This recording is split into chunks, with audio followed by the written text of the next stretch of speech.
5 years ago, Adrienne LaBelle, the set designer, and I were sitting together, slinging ideas back and forth about what we could do to create more shows that were family-centric, that were pieces that a lot of people could go to, all kinds of people.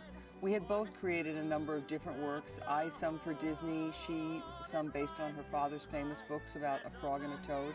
And so we decided that why don't we look at the books, the really beloved books, Little House on the Prairie series. Up ahead, on front porch, where the prairie grasses wave for up ahead, a new torch for the poor.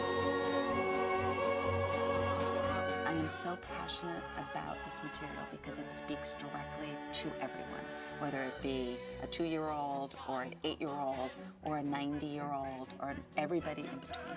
I honestly didn't think I would ever revisit Little House on the Prairie, certainly professionally in any way, shape, or form. I've never done any of the reunions on any of the Laura Ingalls Wilder sites, and they came to me and told me that they wanted to make it into a musical. And they sent me the book and the music, and I listened to the music and I read the script, and I was so moved by it. Oh, this is how you warm your feet.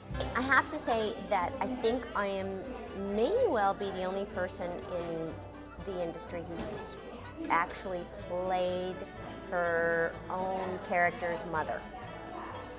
It's been an incredible experience and such an honor to play Laura and to be playing Melissa's Laura. She's Ma, but to be her daughter. I could not be happier. Enough. The problem is not Nellie Olson, and it's not Almanzo Wilder. Well, what then? You grew up bursting at the seams, losing bonnets, cursing bedtime, slipping through our fingers. Where did my wild child go? She's been really encouraging and given me the opportunity and herself the opportunity to discover who Ma is, and then for me to discover who Laura is. And we've really grown very close. Let the wild child back, Laura. Otherwise, what will I do with all of this wild love that I have for her?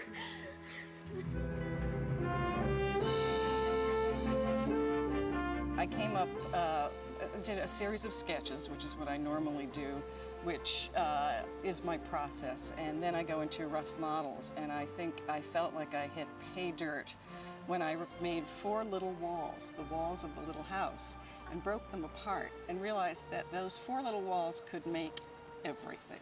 The town, the Brewsters, the interior of the house, the exterior of the house, a church, the Olsons, and I became very excited because this was not only a simple solution, but it was also a beautiful and poetic solution.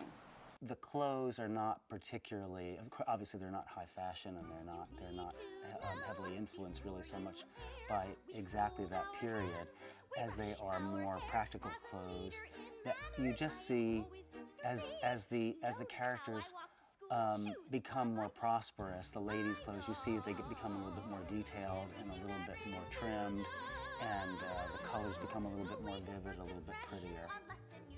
I very much use my intuition of a sort of Americana kind of feel kind of music, and I wanted to portray the sky and the grass and the land and get the feeling of the prairie and the space in it. Movement at that time is greatly influenced by the costumes that they wear. Movement back then was also, everything was brought over from Europe. So it was either of European descent or influenced by the Native American Indians that they would see. So a lot of the movement in the show is influenced by jigs of that time that the guys would do in the pubs, brought from their country, Irish jigs, German jigs, Scottish jigs. 5, 6, 7, 8. 1, 2, 3 and a 4, 5, 6, 7, 8 and a 1, 2, 3, 4, 5, 6, 7, 8. I was at high school, and I was desperately trying to get my homework done before Monday Night Football came on at 9 o'clock, because Little House came on at 8 o'clock on Monday nights, NBC, and it was the only way I could get it done, so I never saw it. I literally never saw one episode until I got the part and researched it, and then I really got into it. I drove to all the Little House sites in Kansas and Wisconsin, Minnesota. Really, I got soil from Pa's land, because Pa was all about the land, the land, the land. I carry my soil everywhere we go, so I'm into that, Pa. I'm always in the know. There's rumors that she's slow.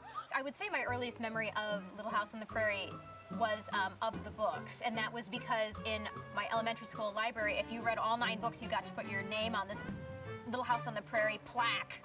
If you read all of the books, and I wanted so badly to be on the plaque, but I wasn't really into the reading thing. So I would say that I was probably more a fan of the TV show. It's because the stories are about us. They are about an American spirit, independence, the quest to make your life better, the quest to create a community, a family. It doesn't have to be a conventional nuclear family, but really that sense of people drawing together and overcoming all odds. Little House on the Prairie itself speaks to everyone in this country and in a lot of the ways the world. And being able to then partner with Habitat for Humanity, which is also about making homes for people in need, and everybody working together as a community, just reflected Little House in such a way that that partnership was absolutely perfect. Partnering with the Seeing Eye is also a wonderful partnership for Little House. It is about being able to overcome adversity. I'll be your eyes. You'll be my eyes. When Mary becomes blind and she wanted to learn so badly, there wasn't that much around at that time for her to be able to become independent enough to do that. I felt that it was a marketable piece. I thought it was a pre-sold title.